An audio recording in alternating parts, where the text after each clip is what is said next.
So, good afternoon, everyone, and good morning to Daniel in Hawaii. Welcome to the exciting second season of Exploring by the Seat of Your Pants. For those who don't know, Exploring by the Seat of Your Pants is all about bringing adventure, science, and conservation into classrooms around the world.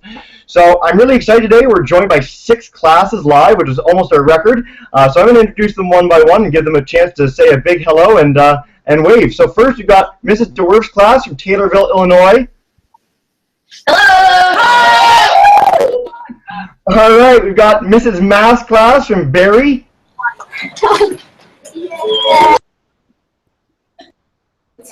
Awesome. We've got Mrs. Lefebvre's class from Renfrew, Ontario. That was some, okay, we have the new record for enthusiasm. Okay, we have Mrs. McLaren's class from Orangeville.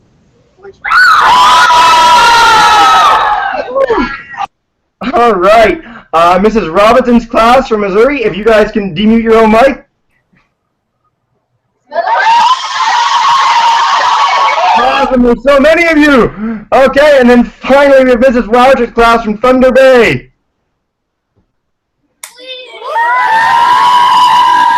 Fewer, but just as much enthusiasm. Awesome. Okay, so I'm really excited, guys, to introduce our speaker today. We have Daniel Devost from the Canada-France-Hawaii Telescope on Mauna Kea.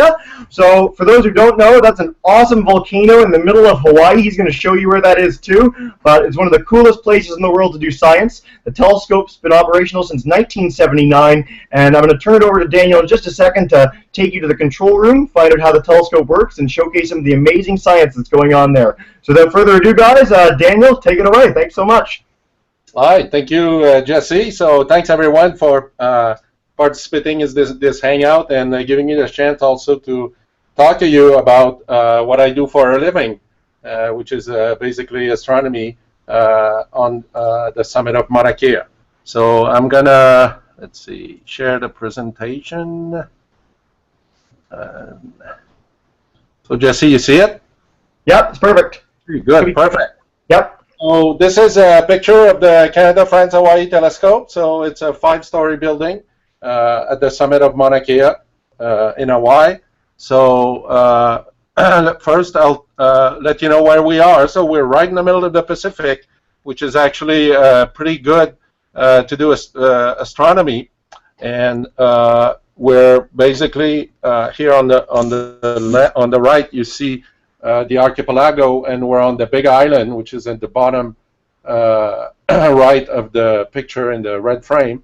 And here you have on the left the Big Island, and where the red circle is where I am right now, and where the blue circle is where the telescope is. So we're at about 80 kilometers away from the summit facility.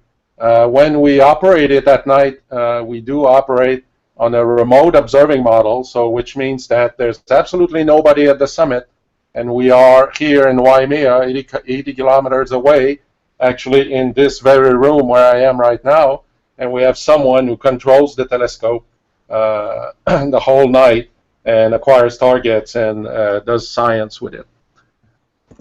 So let's see, next slide. Okay, whoops.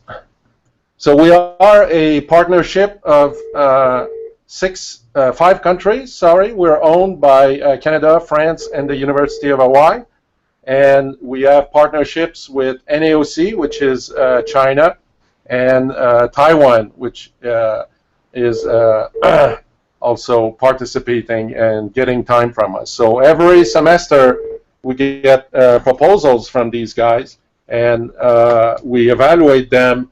We ask, we define, I'm sorry, which ones are the most valuable, and then we put them on the telescope we to observe. So basically what the astronomers do from these countries, they're asking us for time. And we're about a factor 2 oversubscribed. That means that people ask twice as much time as we can provide during a year. So we have to cut down, we have to decide which ones are the best programs, and we put those on the telescope. So here you have a view of the inside of the dome. So it's a pretty big dome. Like I said earlier, it's a 5-story building, and this is a picture of the 5th floor. So that's the telescope itself. And just to give you an idea of our scale, if you look on the floor, you'll see a small smudge there or somebody. So that's one of our employees, one of our day crew employees. So just to give you an idea of the scale of the telescope, it's a big thing. The mirror is 3.6 meter in size, which is about 12 foot in size. So it's a big mirror. It was, when we were commissioned in 1979, the biggest one on the sky, but now there's bigger mirrors on the mountain. There's Keck that has a 10-meter mirror. Gemini is an 8-meter mirror. So basically, we gauge the power of telescope by the size of their mirrors. And the bigger, the better, honestly. Astronomers like big things. So before I move on to the science we do, some of the science we do with Canada, France, I'll talk to you about instruments. These are really the tools of the astronomer. And it's not obvious to people who are not in the field what an instrument is exactly and what we use it for. So I'll go through our instrument, but I'll explain to you first what an instrument is. So here's how it all started, right? There were no instrument in those days, or you can say the instrument was the eye. So this is a depiction of Galileo looking at the night sky with his homemade lens.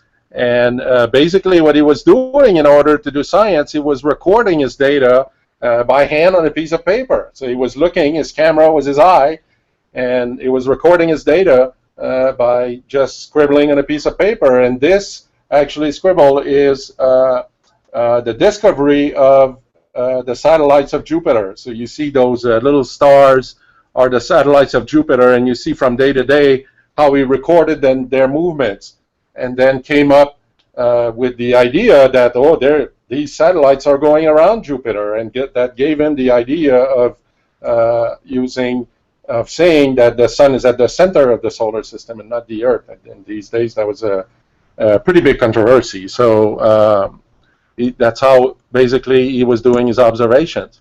So in those modern days, we still do look at telescopes. People look with their eye, but also what people do is they put cameras on the focal plane, what I call the focal plane of the telescope, where you can take a picture, basically. So here you see one of these setups. So basically the camera itself, that's what I will refer to as the instrument. So your instrument is literally, and in astronomy we do a lot of that, we take a lot of pictures. Our instruments are literally cameras. We have cameras everywhere, and we record the data. So when I talk about the instrument, I mean whatever camera I'm talking about. And we have some pretty fancy cameras, so I'll go through over that with you. So we have actually 4 instruments. So these are 4 cameras, Megacam and WearCam, which are cameras like regular cameras that take pictures. Espadon is a spectrograph, but it also has a camera, and I'll explain to you a little bit the concept of a spectrograph. And CITEL, which is our newest instrument that has been in operation for less than a year, and was developed in Canada, actually, and is a quite complicated instrument, and it's quite a fancy camera, so I'll explain that to you too later. So here you have a picture of Megacam.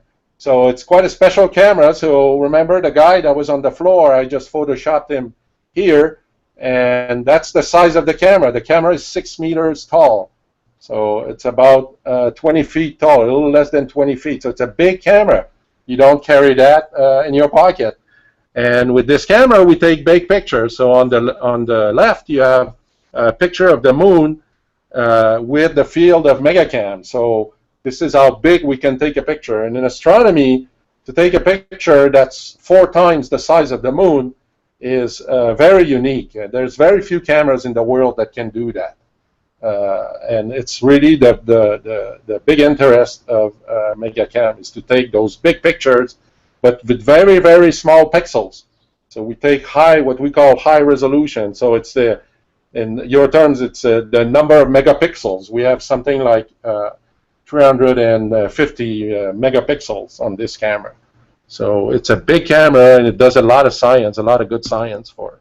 So here's the detectors we use on this camera. So this is basically an array, so you can have an idea of the scale of the array here with the hands of the person who's holding the camera.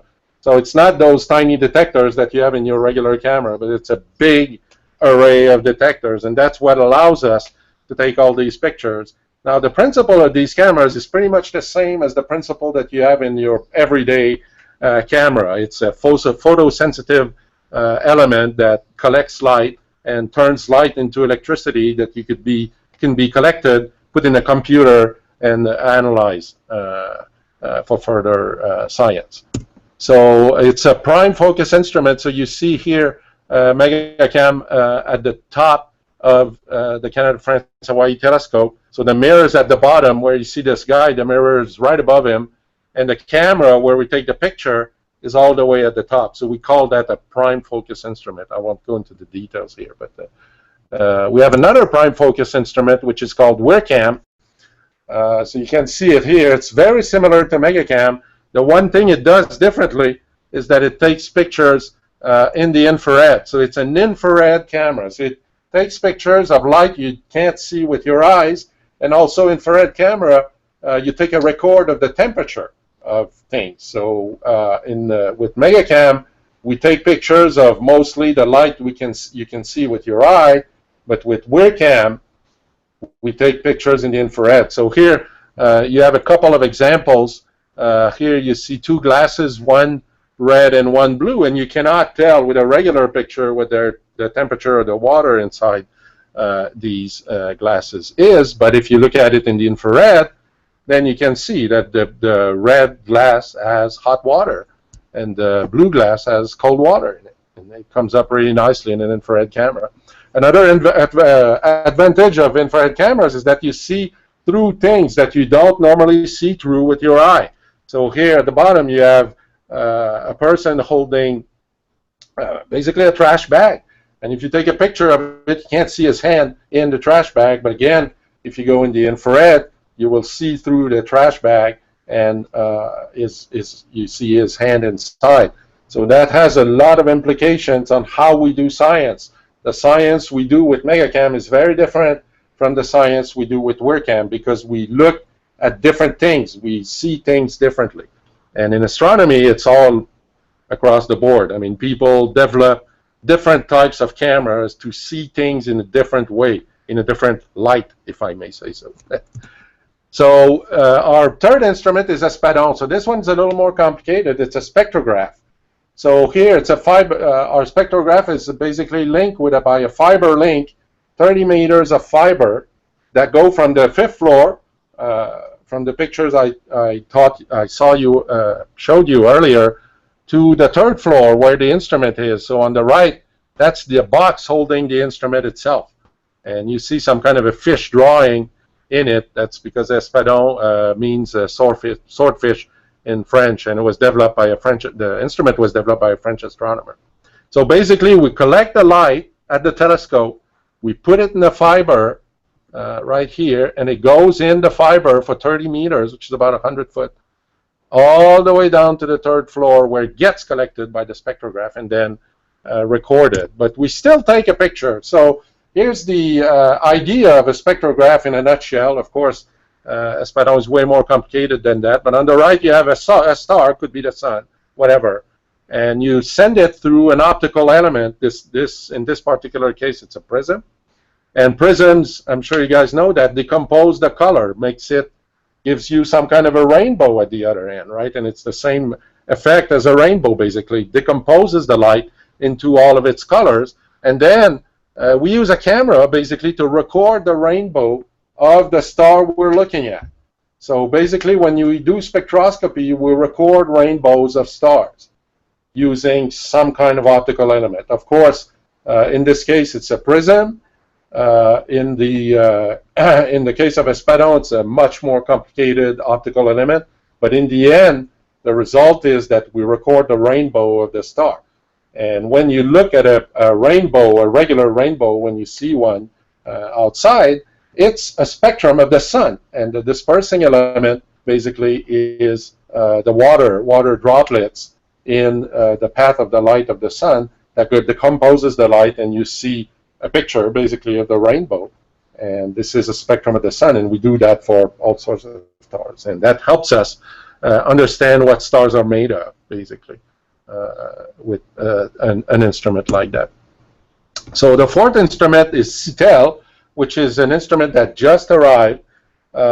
So we've been operating it for a little less than 6 months now, and it's a big instrument. So you see it on the right. That's the instrument itself. It's a little more than 6 foot tall, so it's taller than myself.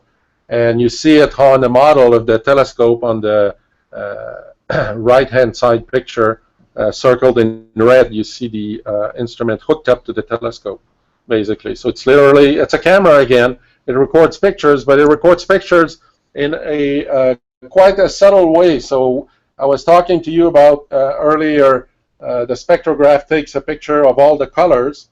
So this one takes a real picture plus records the colors. So you can see here on the bottom, it's a concept that's a little difficult to grab, and please bear with me on that.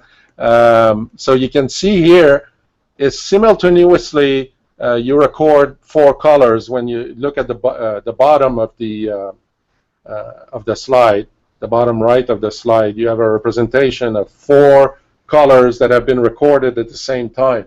So not only this instrument, this camera, it takes pictures, but it takes pictures at the same time in several colors. So it's as if you had a camera that was to give you 3 pictures when you take a picture. If it could give you a red picture, a blue picture, and a green picture. So you could see those 3 pictures. Of course, when you take a regular picture, it's not very useful, but for us in astronomy, it's very useful to have the colors separated like that. So this instrument just takes pictures from several colors at the same time. Okay, so now that I've shown you our tools, now I can talk to you about the science that we do at CFHT. So this is, of course, only a small fraction of the science that we do at CFHT. We do deal in dark matter, dark energy, and extrasolar planets. These today are very popular themes. A lot of effort in astronomy is put through that, and it's basically it's things that are either new that we don't understand, or in the case of exoplanet, the search for life elsewhere in the universe. So first, dark matter and the dark energy. So we're looking at the dark side of the universe. So basically, here's our understanding of the universe. We don't understand much, I have to admit. So 75% of the universe is made up of dark energy, which is something we do not understand. We can see it, we detect it by indirect means, but we don't know what it is. There's not really a theory to account for that. There's 21% of dark matter. So again, dark matter, we see it by indirect means. We don't see it directly. We know it's there, and we don't know what it is. There's a lot of efforts that are put through CFHT and other telescopes and other facilities in order to understand what dark matter and dark energy are. And we've been baffled by it for more than 10 years, and we still are. So, and the 4%, the little red triangle that you see there on the pie chart, is what we do understand. It's what we call normal matter. Is what in our jargon we call those the baryons. So the baryons are protons, neutrons, electrons, everything we can record here on Earth and see and understand, measure. Then that only constitutes 4% of the total universe. There's a 75 plus 21% component of the universe that we do not understand. So there's a lot of research that's done at CFHT through that. So here is an example of dark matter detection, basically done with CFHT. So the blue area that you see on this picture is basically the location of the dark matter. And in the background, in the yellow, you see it's a picture of galaxies. It's just a regular picture of galaxies. And by using a very subtle technique to look at the shape of all these galaxies, and I won't go into the details of over here, you you are able to figure out what's the amount of dark matter within the picture you're looking at. And in order to be able to do that, you need to have a camera that takes a picture of a very big field. So MegaCam is perfect for that. It takes pictures of big areas, and MegaCam has been instrumental in the characterization of dark matter, the detection of dark matter also. And because of MegaCam is a big camera that takes big pictures, and that's what you need in order to be able to detect dark matter. So I won't talk too much about dark energy. I'll skip right away to extrasolar planets. So basically what we are doing here, what astronomers are doing, is the search for life. We're looking for life on other planets. What we want to do first is to detect planets. So here's a histogram of the number of detections of extrasolar planets as a function of time. So you can see that in 1996, there weren't that many extrasolar planets that we knew of, right? And CFHT has contributed to that. I didn't put it on this graph, but there was a detection at CFHT in 1989 of a planet. The researchers weren't too sure if it was a planet or not, so they published their data, but they weren't too sure. It was confirmed later, so that the first detection of an extrasolar planet, a planet outside of the solar system, was done here at CFHT. And as the years go by, techniques get better. We understand our instruments and our cameras better. We do better cameras. We do make better spectrographs. And we end up with, in 2014, with several detections, something close to 800 detections. All these detections, though, are due to one spacecraft, which is called Kepler. That was launched somewhere in 2012, 2013. And basically, it was tailored, that telescope was tailored to find extrasolar planets. So it was really made for it. It was in space, so it found a lot. And you see the drop in 2015, a further drop in 2016. I think that dates at the beginning of the year, March or April 2016. That's because the telescope broke. And now it's not work. It still works, but it's kind of limping, and it's not doing as well as it was. It's still finding planets, but it's not optimized anymore to find planets. It drifts around, and it's really hard to operate. So, but NASA has found a very interesting way to operate it. It still finds planet, but much less than it was finding when it was operating. Also, in this graph, you can see all the different methods that are used to find planets, and you can see all the green, which is the primary transit, which is a star, a planet that goes in front of the star and dims it a tiny bit. So Kepler was really expert was really the instrument that was doing that, and all these green detections are from this method. So, and of course, what we're looking for is a planet in the habitable zone of its star. So you can see here a depiction of a star. It could be any star. In the red, temperature is too hot for water to be on the surface of the planet. So this is what we call the habitable zone, is to have water, liquid water, on the surface of the planet, just like on Earth. So you see the second planet in the green zone, that's the habitable zone. The water is liquid on the surface of this planet. And if a planet is found outside of the green zone, then water can be found on the surface of this planet, but it's going to be all frozen and in form of ice, just like in the winter in Canada. It doesn't mean it's not habitable, but it means that it's cold. It could be too cold also. So here, here's another depiction of the location of the habitable zone as a function of the type of star. So at the bottom in the x-axis, you see the distance from the star. So that's how far away the planet is from the star. And on the y-axis, you see the type of star. So you see one here that's called Gliese 581. That's one star that has planets around it, and you see on the graph the 4 planets that are around the star.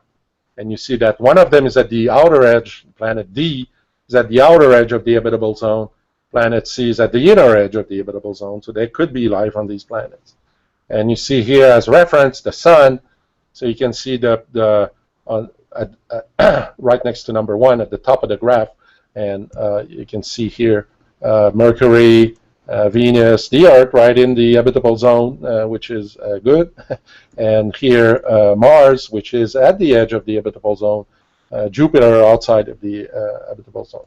So just to give you an idea that habitable zone changes as a function of the star that you look at. It's not always the same distance. Could be closer, could be farther too. You can have stars, if you could continue the graph all the way up, you could have stars that are hotter than the Sun, and their habitable zone is farther away. So here are, and I'm almost done, here are the potential habitable exoplanets. So at the top you have what we know as of now. So there are 15 Terran that we call, which is Earth size, that are in the habitable zone, and 29 super Terran, means super Earth. You may hear this term here and there once in a while. So they're bigger than the Earth. So in total, we have 44 candidates for life, for liquid water on their surface. And here you just have a few of them. Those that are the closest, they're classified by Earth Similarity Index, which is how similar they are to Earth. So you have all these guys there compared to Neptune, Earth, and Mars. And on the upper row on the left-hand side, there's the new one, the Proxima b one, which is quite interesting because it's so close to us. It's very likely to be the first planet humans are going to head to. If there's a planet we're going to go to see if there's alien life, it's that one. It's around the closest star to us, Proxima, which is called Proxima Centauri. However, it'll take a long time to get there. It's 4 light years away, so if you go at the speed of light, it'll take you 4 years to get there. So if you go at the speed of the fastest object that's ever been launched, the fastest rocket that's ever been launched, it'll take you something like 180,000 years to get there. So we're not there yet. We may have vessels with several generations in it, develop new modes of propulsion to get there, but even though it's the closest one, it's still really, really far away. So I will stop here and take questions. All right, thank you so much, Daniel. It's disheartening to hear it'll take 180,000 years to reach our next star, but that's okay. Not anytime soon. So yeah, I know you guys are leaving fairly soon. I know the classes, a lot of them are ending their day soon. So we're going to start with Mrs. DeWorf's class. If you guys have a question for Daniel, go right ahead. Do you have a question for Daniel? Okay, I think they're speechless right now. You can ask Booker. Come on. We've got one. Go up to the camera and you can ask. We've got 2. We're waiting. What if, like, a little rocket that will make it be able to go there faster in a shorter amount of time? What type of rocket? Well, there's it's not necessarily going to be a rocket. It's more the propulsion mode that you're going to use. That can one, you can't use fuel as we know it now. You can't have a rocket that'll be, because you need way too much fuel. You cannot use that. So there are several propulsion methods that are investigated. One of them, which is very popular right now, is what is called the ionic engine. So it uses ions, which is particles that are positively charged, to propulse itself. So basically, it doesn't need any fuel. It uses what's in space, but it's a difficult concept. It's not even sure it's going to work. I think NASA's going to test it pretty soon. They're going to send one of these ionic engines up and see if they can get thrust. They'll see only if it can move. So it's at this level. I mean, right now it's an enormous technological challenge to have any kind of engine that'll bring you that far in a reasonable amount of time, meaning that you need to travel a significant fraction of the speed of light, which is not easy to do. So let's say that you travel half the speed of light, it'll take you 8 years to get there. And right now we don't have the technology to do that. But there's a lot of work being done toward this goal. Does that answer your question? Thank you. Sure. Excellent. Thank you, guys. So we'll go to Mrs. Mask's class now.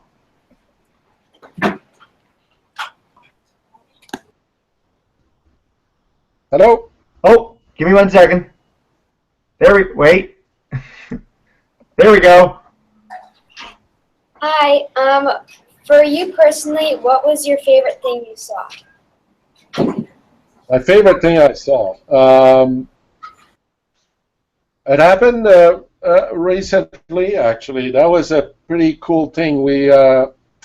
We discovered, because I see my favorite thing, 2 or 3 times a year. It's a better favorite one because we always discover something. And this year we discovered for the first time, we discovered a new dwarf planet. So it's a planet like Pluto that orbits around the sun. It was not known before, so we discovered it. And seeing that picture of that little thing going around, that was a really nice feeling, knowing that it's a new Pluto basically that we've discovered using our telescope. So that really was that ranks up there in the favorite things that I saw. Excellent question. All right, so we'll head to Mrs. Lefebvre's class now. Okay, Josh, get up there. Just walk right up to the camera. I have a question. How long did it take to build the scope? Oh, very good question. So construction started in 1969, so it took 10 years to build the telescope. So basically we were hauling parts all the way at the summit of Mauna Kea and putting it together up there. So in these giant telescopes, 7 to 10 years is usually a good time scale for construction. It takes a while to put these things together.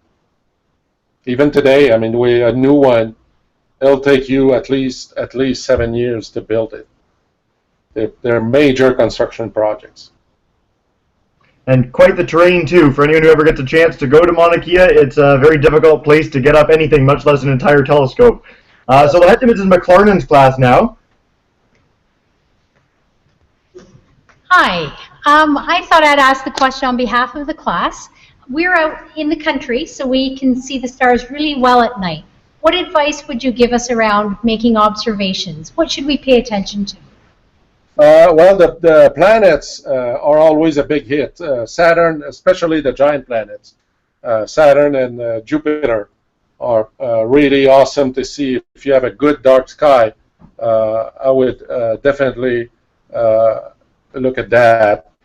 Also, you must see, since you're out there and you have a dark sky, you must see the Milky Way. So you look through the Milky Way, and there's nebulas there, like M3, and these are globular clusters. They're assembly of stars. They're called Messier objects, so they have a name, M1, M2, and some are globular clusters. So look for that, globular clusters. And these are really spectacular to see when you have a sky that's dark enough. It's just a bunch of stars that are bundled together.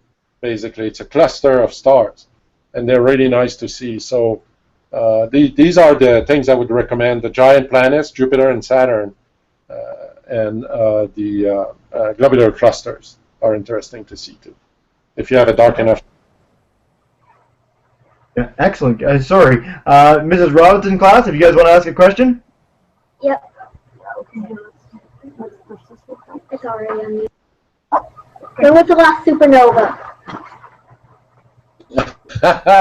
Probably yesterday. Well, supernova happen all the time.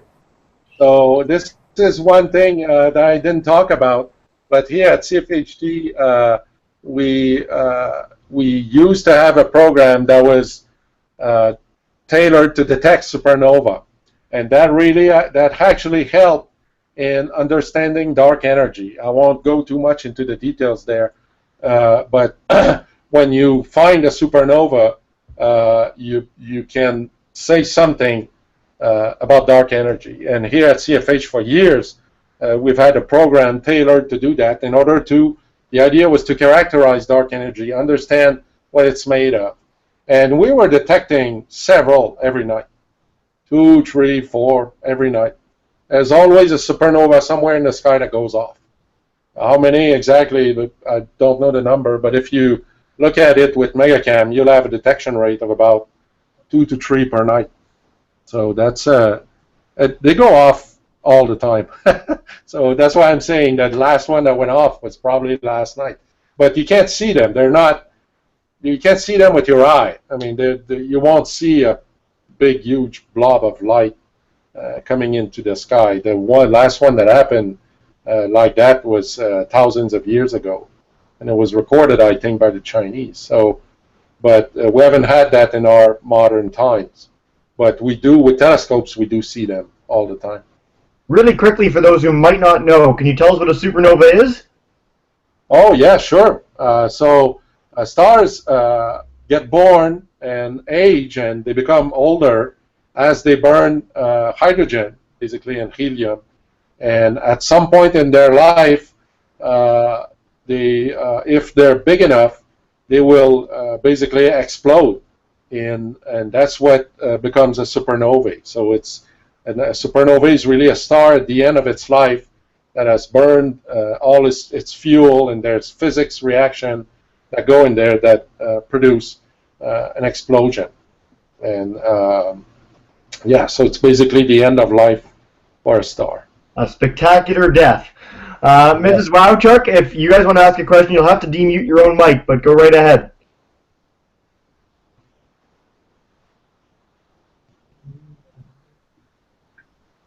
Okay, Carmen has a question. Go ahead.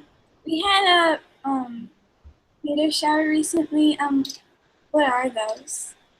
Yeah, so it was a really spectacular one. So these are basically tiny particles, little rocks that float out in space, and the Earth comes across. It's like a little cloud of small particles, and the Earth comes across that cloud, and all these particles fall into Earth, and as they enter the atmosphere, they burn up. And that's the flash of light that you see. Fortunately, they're not too big, because if they were too big, they could reach the ground and hit the ground. I'm sure you guys heard about what happened in Russia something like 2 years ago. That was a big piece of rock that came into the atmosphere and exploded right above a town.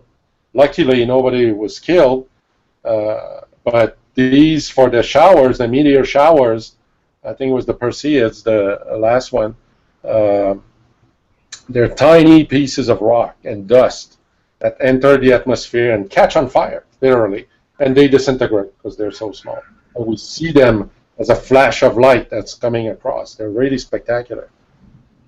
So I know that there might be some questions remaining from some of the classes. What we're going to do, because I know a lot of you are ending your day, is we're going to wrap up now. And if you guys have any more questions, you can send them to me. I'll pass them along to Daniel. We'll make sure you guys get the answers. So what we do at the end of every hangout is I'm going to give all the remaining classes a chance to say thank you.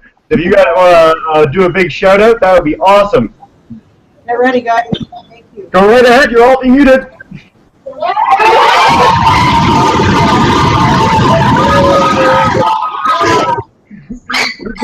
People love space, man. They love space.